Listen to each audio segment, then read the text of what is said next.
I love pumpkin when it's in a soup, but my favourite way to serve pumpkin is roasted. And I'm going to do a little yogurt and butter sauce to go with it with some sumac. Now this is a Jap pumpkin, it's perfect for roasting. And when you're looking for your pumpkins, key things to look out for is the skin. You want it to be really firm and you don't want it to be soft. It should also sound slightly hollow, but be heavy. So this one is just perfect.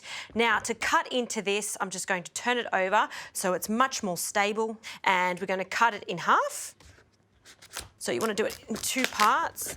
Take the knife out, turn it around, and then finish the cut.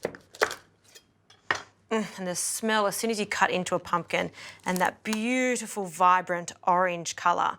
Now for mine, I'm leaving the skin on because there's loads of flavour in the skin, and I want to cut this into 6 even wedges. So we'll go down the centre first into 2, and then we'll cut these into 3. And you can see that there's natural lines on the pumpkin, so you know where to cut. And now for the other half. This is quite a large pumpkin, so it's going to feed quite a lot of people. And I like to do this when I have dinner parties because it just sorts the vegetable dish out really quickly. Everything goes into the oven and we just have to make a quick sauce. And this is a Jap pumpkin, but butternut pumpkin roasts really nicely too. Now we're going to place it onto 2 trays that I've lined with some baking paper. And before I do that, we should take the seeds out. So we'll just use a spoon for this and just scrape it out like this.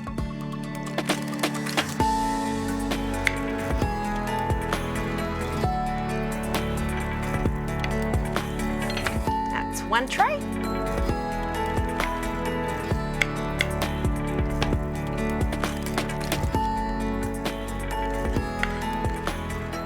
Okay, that is done. So for the butter component, we'll just turn the heat on. We want it to be on a medium to high heat, and we're going to melt some butter in the pot.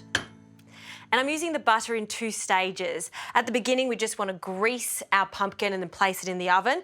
And then I'm going to turn the remainder of the butter into a beurre noisette. So it's going to give the butter almost a nutty flavour, which goes really well with our pumpkin. So as it melts, I'm just going to grab a pastry brush, and we're just wanting to brush the butter to thinly coat our pumpkin and just brush it over. We want to do this because I need the salt, pepper, and the sumac to stick to our pumpkin. Lightly greasing that, and we'll let the rest of that butter melt away. Now, sumac is a wonderful spice to have. In fact, it's actually a dried berry, and it has a tangy tomato flavour. I'm going to sprinkle that over, and I'll leave a little for later. But you can be quite generous with it. Look at that dramatic colour, just beautiful. And salt, good pinch of salt on each wedge. I've preheated my oven to 200 degrees, so a hot oven, and I have it on fan force and top and bottom heating. I like to do that so we get a really nice caramelisation on our pumpkin. I want it to be just tender. Okay, let's have a look at this butter. See how it's starting to caramelise just over here? And a key indication is also the smell, so use your nose for this. If it smells nutty and it stops bubbling, so it's just stopped bubbling, you know you're close. We're wanting those milk solids to go golden brown, but we don't want them to burn. So now I'm going to take it off the heat and just let that cool down. So by the time that pumpkin's cooked, we're ready to go on to the next stage, which is mixing this butter with yoghurt. Very interesting, but it works.